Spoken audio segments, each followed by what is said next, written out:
Chair Shot Reality, we are in the summer months, as you can tell. I'm Justin LeBar here in Pittsburgh, suit and collared shirt. Meanwhile, he's down in the Sunshine State. He is Josh Eisenberg. Are you even working? What are you doing?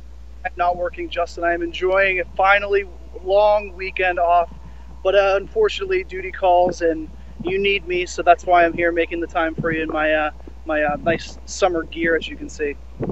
Well, you're having a nice long weekend. I'll be curious how many nice long weekends could be in the future for Daniel Bryan. We know his current contract is coming to an end as a performer. He said it's on September 1st. We've seen, since you and I last spoke, we've seen the reunion 5 years later of Team Hell No with he and Kane. They're challenging for the tag titles in Pittsburgh at Extreme Rules. So I got to ask, is this reunion of Team Hell No, is this in some way tied into trying to hold on to Daniel Bryan in any such way to get him to re-sign?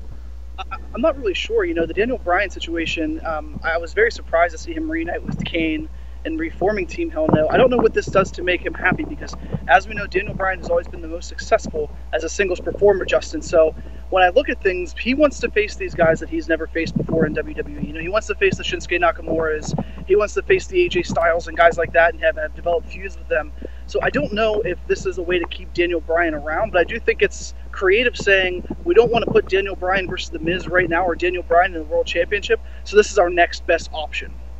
Yeah, you know, to your point of him wanting to have some, some first-time members in a WWE ring, you'd think that's what they would give him if WWE was truly wanting to play a desperation card of getting him to re-sign. The Team Hell No reunion kind of comes off as, well, if we are going to lose him on September 1st, let's do something that we know, let's get something out of it. The Team Hell No was very successful for them 5 years ago. It's also a way to keep him out of the title picture if they're not going to put him in that, which they're not going to do, you wouldn't think, as long as his future with them is in question. So this is kind of a way potentially to kill the final 2 months if, in fact, his days with them are numbered.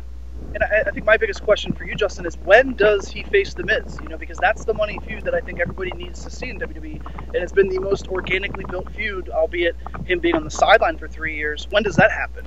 Well, certainly, I mean, it's worthy of a stage like WrestleMania, but again, with Bryan's future in question, I think if you're WWE, you have to do it at SummerSlam, your second biggest show, and you figure, it could, if Bryan is going to leave 10 days later after SummerSlam, then The Miz obviously is not going anywhere. He is Mr. WWE in many respects.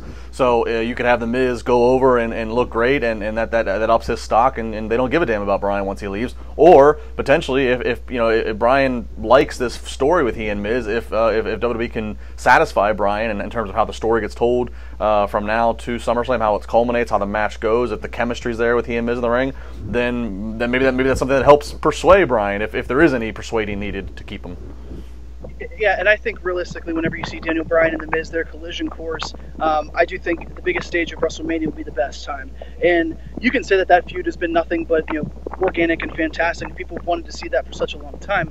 I would personally say that needs to be put where you're actually having something more than just that feud on the line. You're having a championship. You're having potentially Daniel Bryan getting back up to that top. And what better way for Daniel Bryan's ultimate fall is to be losing a championship to the guy that he really has hated the most in WWE. There needs to be more than just the feud, even though the feud has been so great.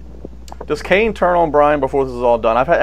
Ever since Kane came out 2 weeks ago and the surprise reunion happened, I thought when he came to the ring he was going to beat Bryan up. I'm still a little shocked for getting this in some regard. I'm getting this too, but I do think that I don't want another turn. Like you have Nia Jax going back and forth. You've had Kane being a face and a heel.